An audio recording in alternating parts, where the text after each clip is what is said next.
Oke, balik lagi di Julian Educraft. Hari ini pembahasannya masih pembelajaran dari rumah TVRI.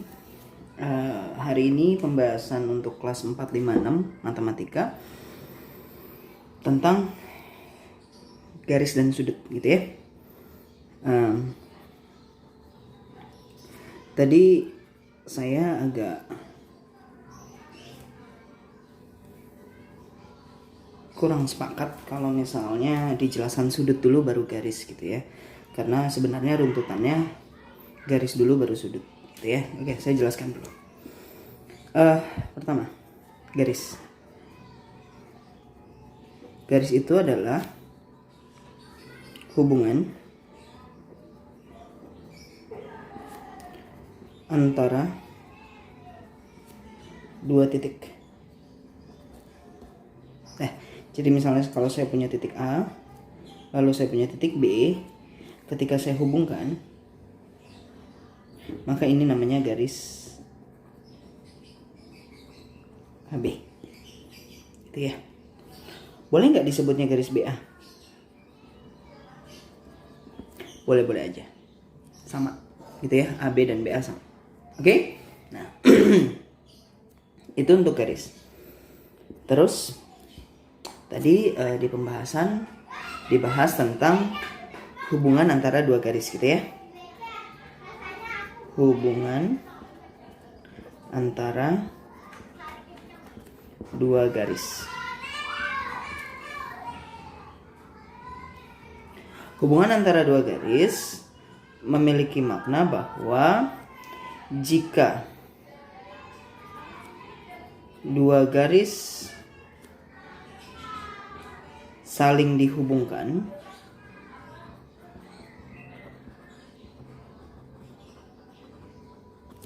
maka akan terbentuk tiga keadaan. Pertama disebut sejajar. Oke, yang kedua disebut berpotongan. Dan yang ketiga disebutnya berhimpit.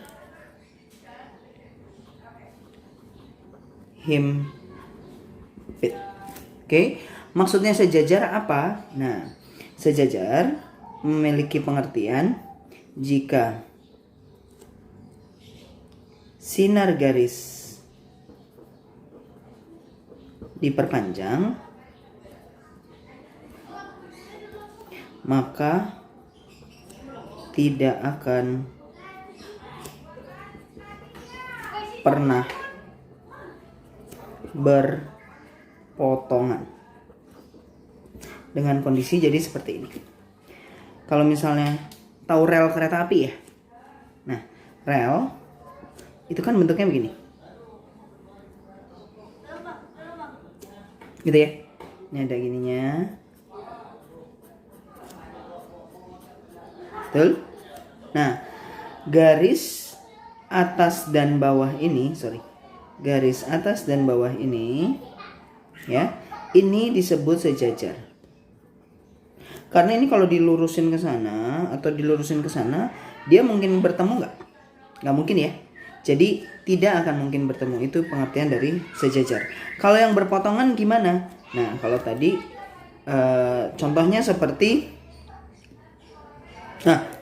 kalau di sejajar paling gampang diingat tuh kayak tanda sama dengan. Nah, ya, tanda sama dengan nih. Ini artinya sejajar. Ya, jadi ketika kalian punya garis misalnya ke atas begini ya. Maka kalau ada di sebelahnya garis lagi sama-sama ke atas, dia akan sejajar nih, ya. Karena nggak mungkin kan jari kamu kalau diperpanjang dia akan memotong begini, nggak mungkin ya. Nah, kalau berpotongan saya lebih seneng ngingetnya kayak gini, kayak huruf X. Nah, itu berpotongan tuh. Terus tanda tambah. Nah, itu juga berpotongan. Ya.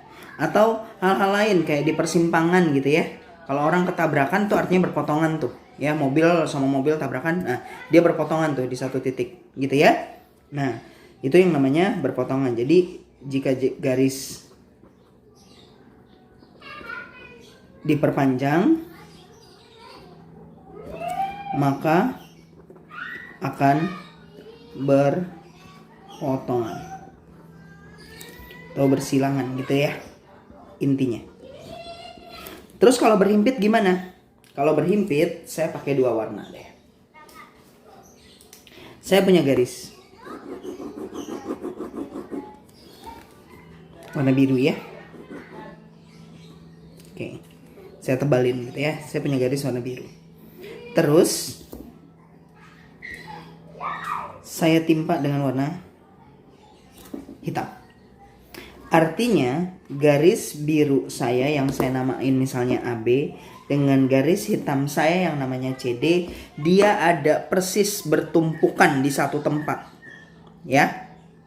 Oke, bertumpukan di satu tempat. Harus benar-benar bertumpuk. Kayak macam kue lapis ya. Oke. Tapi kalau kue lapis masih bisa disebutnya sejajar. Kenapa? Karena ada jaraknya. Kalau ini berhimpit, benar-benar berhimpit. Kayak misalnya kalau pernah itu melihat apa namanya, apa ya yang berhimpit ya, misalnya uang kertas ya.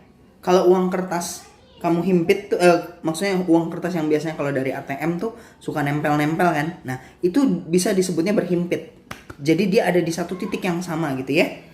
Oke, khususnya memang pada garis, nggak boleh pada bidang sih gitu ya. Nah jadi itu yang dinamakan berhimpit atau istilahnya bertumpuk lah gitu ya. Paham ya? Kalau bertumpuk ya. Atau kayak gini, sedang pernah dong waktu zaman TK gitu ya menebalkan garis gitu ya. Nah jadi kan namanya kalau di saya tracing gitu ya. Misalnya ada jalan kayak gini gitu ya. Terus ini disuruh tebelin. Nah itu namanya berhimpit ya. Paham ya? Untuk teoritisnya ya. Nah gimana kalau misalnya sudut? Nah saya bahas di sini terpisah ya. Sudut. Pada tingkat SD, sudut hanya dikenalkan bagian luarnya saja ya, tidak sampai mendetail. Tapi per hari ini karena disajikan dalam bentuk soal hot, saya rasa ini sudah bukan tingkat SD lagi ya. Walaupun tidak menutup kemungkinan kalian belajar tingkat yang lebih tinggi karena memang ada soal hot, higher order thinking skill. Soal yang memang memaksa kemampuan kalian dalam berpikir tingkat tinggi, gitu ya. Nah, kalau sudut, kenapa saya bilang tadi garis dulu baru sudut, jangan sudut dulu baru garis? Ya, karena ketika tadi garis berpotongan,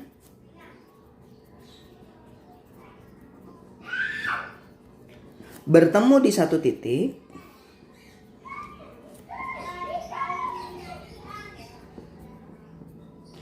ini disebutnya sebagai sudut. Oke, misal kalau ini ada garis, terus ada garis lagi, ya. Nah, bertemu di satu titik, titik ini disebut sudut. Nah, biasanya lambangnya begitu ya. Nah, ini disebut sudut. Oke. Nah, kalau kondisi seperti ini sudut yang dipelajari di tingkat SD ada 3 jenis biasanya ya. Tapi per hari ini saya lihat diajarinnya 4 jadinya ya. Ada yang disebut sudut lancip. Ada yang disebut sudut siku-siku. Ada yang disebut sudut tumpul. Ada juga yang disebut sudut pelurus. Oke? Nah, saya jelaskan satu persatu. Sudut lancip itu adalah sudut yang memiliki ukuran di bawah 90 derajat. Jadi, dia harus kurang dari 90 derajat. Ya, contohnya kayak begini ya. Ini lebih kecil dari 90 derajat. Ya. Kalau siku-siku tepat 90 derajat membentuk, saya suka bilangnya membentuk huruf L. Ya, ini siku-siku, lambang siku-siku begini. Ada juga lambang siku-siku yang misalnya begini. Nah, sama aja. Gitu ya. Oke, terus ada yang disebut sudut tumpul. Sudut tumpul itu harus lebih dari 90 derajat. Contohnya kayak gini. Nah, ini lebih dari 90 derajat ya. Terus misalnya gini. Nah, ini lebih dari 90 derajat ya. Ada yang disebut sudut pelurus. Nah, ini garis lurus aja. Iya, garis lurus itu punya sudut. Nah, sudutnya bentuknya begini. Ini besarnya 180 derajat. That's why mengapa kalau misalnya kamu tahu alat busur derajat? Yang belum tahu sudut busur derajat, kayak gini nih tampilannya nih. Ya. Jadi dia membentuk setengah lingkaran, ada garis-garisnya, garis-garis penunjuknya, skalanya dalam bentuk derajat ya. Biasanya skalanya per 1 derajat. Oke? Ya, paham ya? Ini yang namanya busur derajat. Makanya kenapa busur derajat itu bentuknya setengah lingkaran dan besarnya selalu 180 derajat. Gitu ya? Oke. Kita akan coba masuk ke pembahasan soalnya ya. Mulai dari soal pertama. Tulislah benda-benda di rumah yang memiliki sudut siku-siku, sudut lancip, dan sudut tumpul. Ya, ini saya coba kasih pemahaman ya. Oke. Jadi contohnya deh, saya nggak mau ngasih contoh banyak-banyak. Nih contoh soalnya ya. Kalau sudutnya siku-siku, tadi saya bilang apa? Dia membentuk huruf L. Coba cari di rumah kalian yang memang benda yang bentuknya menyerupai huruf L. Contoh kayak meja ya, ujung meja tuh. Nih, saya kasih lihat ujung meja nih. Nah ya, jangan lihat ininya ya. Nih ya, ini membentuk huruf L nih. Betul? Ya. Ini yang disebut siku-siku. Ya. Terus, misalnya sekarang kan banyak yang pakai TV digital ya. TV yang kotak-kotak gitu ya. Nah, ya. Itu namanya sudut siku-siku ujung-ujungnya. Atau lemari. Lemari baju gitu ya. Itu siku-siku. Oke? Tolong abaikan suara yang selain suara saya karena memang kebetulan studio saya ada di dekat teras rumah gitu ya. Jadi lalu lalang orang di jalan cukup keras. Oke, kita lanjut. Lancip. Kalau sudut lancip yang tajam-tajam. Nih, termasuk ujung spidol. Ini lancip nih. Ya. Nah, ini sudut lancip nih. Ya. Oke. Spidol misalnya. Terus apa lagi yang lancip-lancip? Pisau ya, ujung pisau tuh lancip-lancip ya. Terus apa lagi yang lancip-lancip? Lancip bukan berarti tajam ya, karena ini juga kalau misalnya ujung meja juga tajam. Lancip bukan berarti tajam, tapi dia sudutnya mengecil. Nah kayak begini nih. Nih ya, ini sudut lancip namanya. Oke, dan lain-lain. Kalau tumpul, misalnya kaki meja ya. Kaki meja nih. Biasanya tumpul nih. Saya coba tunjukkan ya mana tumpulnya. Nah, ini sudut tumpul nih. Ya, kelihatan ya? Ini gimana sih? Nah, ini ya. Ini sudut tumpul. Atau L-nya melebar sekali. Nah, gitu ya. Jadi ini sudut tumpul. Oke? Dan sebagainya. Ya, kalian boleh cari lagi yang seperti itu. Oke? Nah, soal nomor 2 yang sedikit kontroversi. Karena per pagi ini banyak sekali murid-murid saya yang memang pernah bertemu dengan saya langsung. Dia bilang nanya, "Kak, nomor 2 kayak gimana ya caranya ya?" Iya, wajar kalian bertanya karena memang ini soal HOTS yang memang ditemukannya di semester 2 kelas 1 SMP. Ya, tentang pengenalan garis dan sudut. Oke, dia bilang, besar sudut 4 kali dari sudut penyikunya. Berapa sih sudut pelurut? Berapa sih sudut pelurus dari sudut tersebut? Oke, nah saya sudah bikin kayak begini. Nah, kalau misalnya tadi kalian mendengar Pak Ridwan membahas ya, itu sudah cukup membantu, cuman memang beda aja angkanya gitu ya. Nah, intinya sekalian kita bahas ya. Kalau dia bilang ada sudut berpenyiku, artinya dua sudut dijumlah jadi, nih lihat, penyiku. Siku tadi berapa besarnya? 90 derajat ya. Terus ada yang disebut sudut pelurus. Nah, apa itu sudut pelurus? Kalau dua sudut jumlahnya jadi pelurus tadi berapa? Kalau garis lurus 180 derajat. Maksudnya apa sih, Kak? Nih, simpelnya gini. Kalau saya punya sudut 20 derajat dan 70 derajat. Ini kalau dijumlahin berapa? 20 tambah 70, 90. Artinya sudut ini saling penyiku. Oke? Lagi, misalnya 15 derajat dan 75 derajat. Kalau dijumlahin 90 derajat. Artinya ini penyiku. Karena kalau dijumlahin hasilnya 90.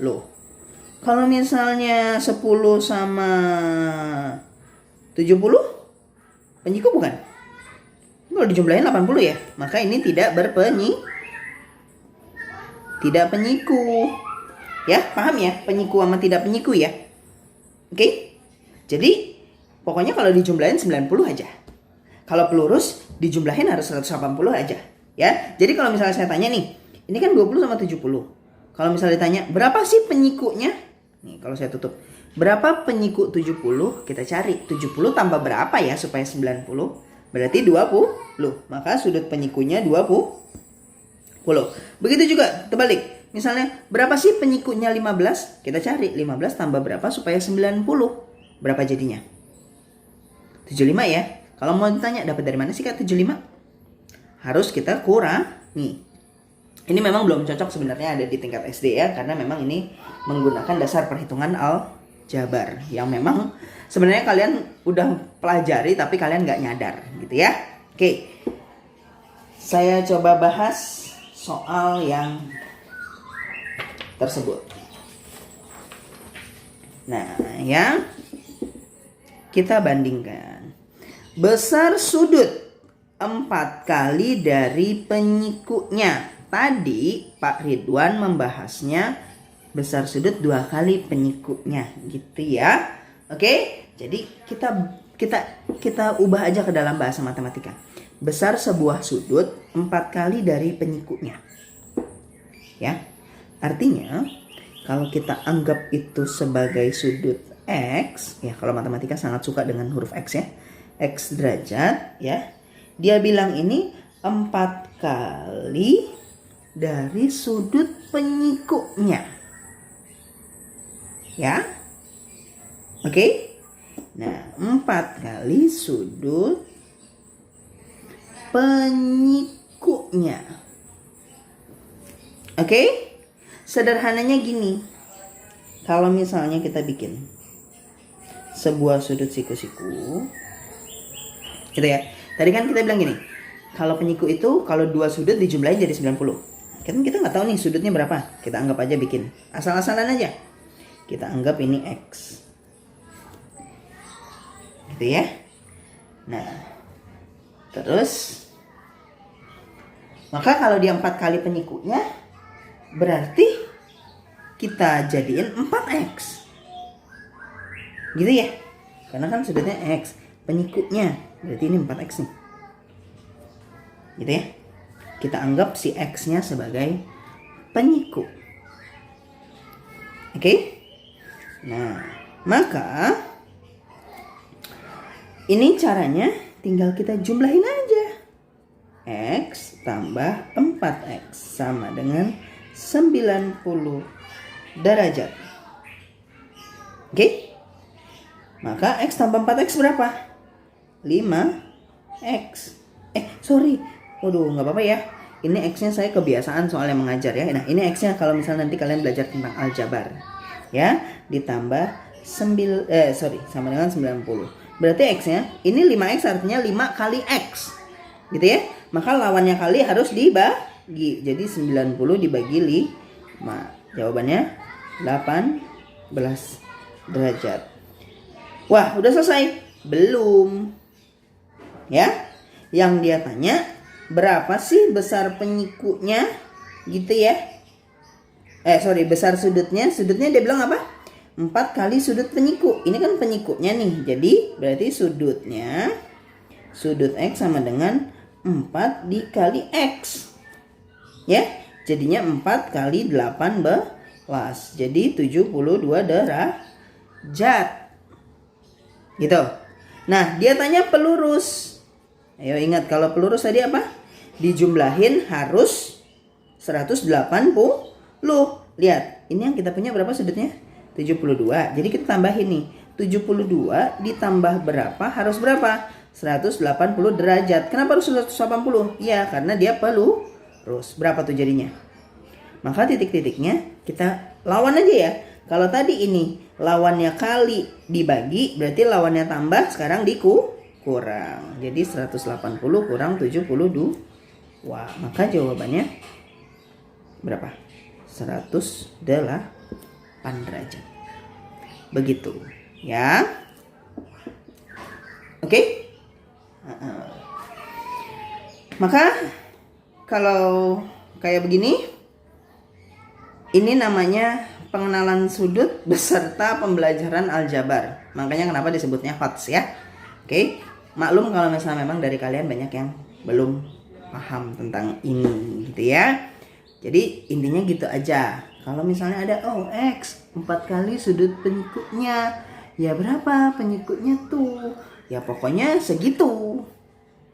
Oke? Penyikutnya harus 90 derajat. Jadi jumlahin aja. Nah, memang ini bahasanya masih agak sulit untuk diterima oleh tingkat SD ya, karena memang belum terlalu pemahaman membacanya belum terlalu baik, dan pasti bisa kok ya. Oke, kita lanjut ke nomor 3. Nomor 3 apa sih pertanyaannya? Coba cari di rumahmu yang benda yang memiliki garis sejajar dan saling berpotongan ya. Kalau tadi Pak Ridwan nyontohinnya jemuran ya, jemuran baju ya. Nah, berarti kalau misalnya dia benda sejajar, ingat sejajar itu kayak tanda sama dengan ya. Jadi kalau misalnya diperpanjang dia nggak akan saling berpotongan. Yang sejajar kayak gimana? Ya misalnya kayak bangku ya. Bangku kalau diilustrasiin kira-kira bentuknya begini ya. Tampak sampingnya ya, sederhananya lah ya. Oke. Ini kalau misalnya bangku, kaki bangkunya ini saling sejajar ya. Kok bisa tahu Kak? Iya nih kalau misalnya diperpanjang, mungkin nggak bangkunya kalau kamu perpanjang, kakinya akan ketemu, kakinya akan begini. Mungkin ya. Nah, itu namanya sejajar ya. Jadi kalau diperpanjang dia nggak akan bertemu di satu titik. Nah, mana yang disebut berpotongan nih? Yang saya buletin nih, ini berpotongan namanya. Oke, ini berpotongan.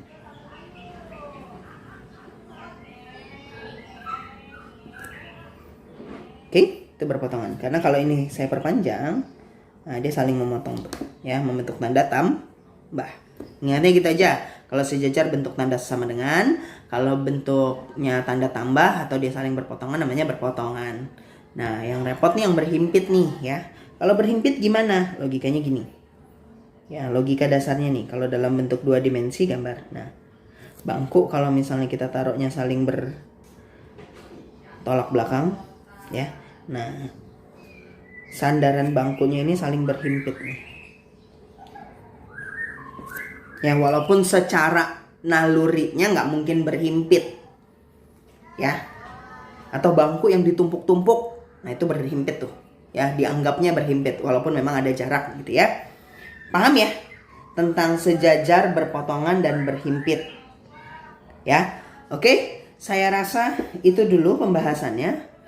Memang nomor 2-nya agak-agak sulit ditangkap oleh kalian, tapi saya yakin dengan sendirinya nanti bisa.